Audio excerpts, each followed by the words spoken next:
राजगढ़ की गौरी अपने माता पिता की इकलौती संतान थी। गौरी के पिता मेहनतकश किसान थे। वो सारा दिन खेतों में काम करते। गौरी अपनी माँ का किचन में हाथ बटाती। वो जंगल से लकड़ियां बीनती और माँ के चूल्हे में मदद करती। एक दिन वो जंगल में लकड़ी बीनने गई थी कि तभी उसे रोने की आवाज आती है।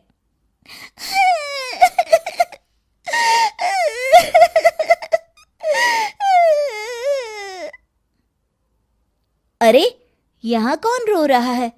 इस जंगल में भला किसी के रोने की आवाज? जरूर कोई जंगल में फंस गया होगा।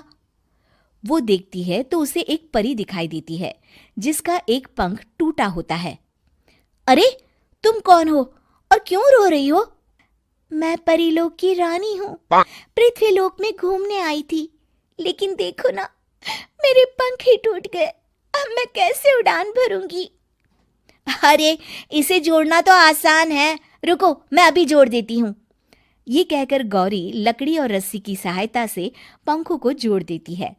परी अपने जुड़े हुए पंखों को देखकर खुश हो जाती है और गौरी को वरदान देती है कि वो पूर्णिमा की रात किसी भी चीज को हाथ लगाएगी तो वो सोने की हो जाएगी।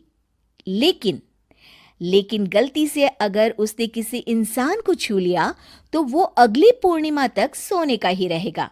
गौरी घर आती है और सारी बात अपने माता पिता को बताती है। गौरी की माँ उसे कहती है, तू भी ना गौरी, सारा दिन परियों की कहानियां पढ़कर स्वप्न लोक में ही रहती है। नहीं माँ, मैं सच बोल रही हूँ। देखो, आज पूर्णिमा की रात है ना, इसलिए डर के मारे मैं कोई सामान भी नहीं छू रही हूँ। अच्छा, ऐसी बात है बिटिया रानी, तो जरा इस घड़े को हाथ लगा दे। गौरी घड़े को जैसे ही हाथ लगाती है वो सोने का हो जाता है। गौरी के माता पिता घड़े को देखकर हैरान रह जाते हैं। अगले दिन गौरी के पिता उस घड़े को सुनार के पास बेचने जाते हैं तो रास्ते में उन्हें कंचा काकी मिलती है। वो सोने का घड़ा देखकर गौरी के पिता से पूछती है, अरे गौरी के बापू, ये पीतल तो बड़ा चमक रहा है। अरे काकी, ये पीतल नहीं, सोना है, सोना। बेचने ले जा रहा हूँ। अरे, कहीं कोई लॉटरी लग गई है क्या? इतना सोना?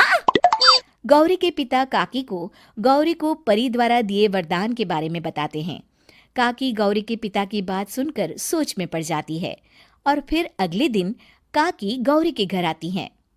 गौरी के बापू, तुम्हारे लिए मैं एक खुशखबरी लाई हूँ। तभी गौरी की माँ पूछती है, क्या खुशखबरी है काकी? अरे, तुम्हारी बेटी का रिश्ता मैं अपने बेटे से करना चाहती हूँ। अरे, कब तक अपनी सयानी लड़की को घर पर बिठा कर रखोगी? हाँ, देखो काकी, मैं ऐसे ही व्यक्ति से अपनी बेटी की शादी कराऊंगा जो गौरी के वरदान से नहीं, उसके गुणों को समझे। अरे, हमें तो गौरी के गुण अच्छे लगे, इसीलिए तो आ गई हूँ मैं। फिर गौरी के माँ बाप मान जाते हैं और उसकी शादी काकी के बेटे से हो जाती है। अगले दिन, अरे गौरी, कल पूर्णिमा की रात है।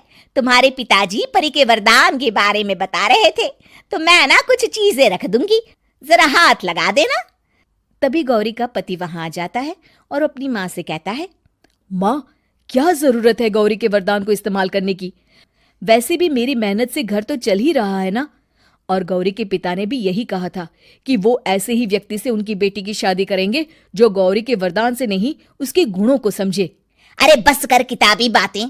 तेरे लिए क्या लड़कियों की कमी थी जो मैं ये किसान की बेटी घर ले आती? और सुन गौरी, कल अगर तूने सारी चीजों को सोने का नहीं किया तो मैं तुझे घर से निकाल दूंगी और अपने बेटे की दूसरी शादी करवा दूंगी, समझी? इतना कहकर गौरी की सास वहां से चली जाती है। अगली पूर्णिमा की रात गौरी की सास गौरी के सामने ढेर सारे बर्तन रख देती है और कहती है, जल्दी कर गौरी, रात खत्म हो जाएगी। जल्दी जल्दी इन सारे बर्तनों को हाथ लगाकर सोने का कर दे। गौरी करती भी तो क्या, वो जैसे ही एक छोटे से बर्तन को छूने वाली होती है कि उसकी सास भड़क जाती है। क्या मजाक बना रखा है? इतने छोटे से बर्तन में क्या होगा? ये ले, ये बड़ा वाला बर्तन। जैसे ही बड़ा सा बर्तन लेकर गौरी की सास उसकी तरफ बढ़ती है, वैसे ही बर्तन के बाहर से वो धड़ाम से गिर जाती है। सास को गिरा देख गौरी उन्हें संभालने दौड़ती है और वो सास को हाथ लगाकर कहती है, अरे सासू माँ, क्या हो गया आपको? कहीं चोट तो नहीं लगी ना?